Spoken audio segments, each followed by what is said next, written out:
The new way the VA is going to rate sleep apnea does not seem favorable for veterans at all.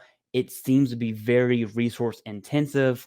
I'm very curious as to how the VA is actually going to properly rate a veteran, but I'm going to show you how the VA is going to rate sleep apnea and show you why the VA is changing. So this is a Federal Register, and here you can actually see the proposed changes for sleep apnea and why the VA is going to make that change. Let's go ahead and look that up. And I want to be very clear here, okay? The VA is looking at proposed to extensively revise the rating criteria for sleep apnea to, here's the reason, primarily provide compensation that is more compatible with earning impairment, right? Meaning that just because you have a CPAP or treatment-based rating, it has nothing to do with your ability for earned income. And that's the VA's argument as to why they are going to make this change. I know everyone keeps saying proposed and it's going to go away if we don't talk about it. Listen, the commentation period already ended. This was back in 2022. The VA is ready to make these changes. I'm predicting at the end of this year, you'll find people predicting like summertime or next year.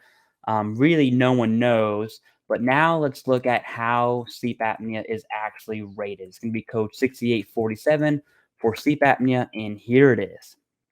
But we still have the 50% and 100% scale, but it is not treatment based, right? So currently you have a 50% rating if you have a CPAP.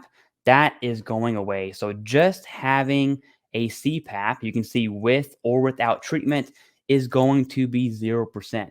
So if you have a sleep apnea rating right now, don't worry.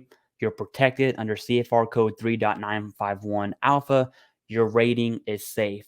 But for those veterans that are going to claim sleep apnea in the future, and this rating is going to take effect, if you have a CPAP, as of right now, it's going to be 0%. Now, if you looking after treatment, it's incomplete relief as determined by sleep study. So when you get a sleep study for sleep apnea, whether that's obstructive, central, or mixed, the VA or the healthcare team is going to count how many times you lose breath during sleep. And that's really a Barney style explanation. It's much more than that, but that's the basis of the study is how often do you lose oxygen when you sleep? So if there's incomplete relief of that treatment form, which could be a CPAP or a BiPAP, now at 50%, and this is the biggest question I have because not every veteran with the CPAP can actually use their CPAP when they sleep. It's on your face, it makes noises. You got so much stuff going on here. And based off of this rating criteria, it says or unable to use treatment. So, does that mean that if the veteran reports, yeah, I have a CPAP, but I can't use it, that they are going to qualify for 50% rating? I'm not sure. That's what this implies. Okay.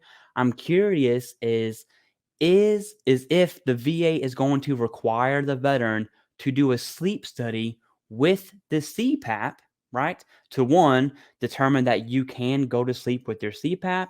And then two, if you can, is that treatment rendered kind of curing, right? Or making your sleep apnea better while you rest. So I'm very curious as to how they are objectively going to test this.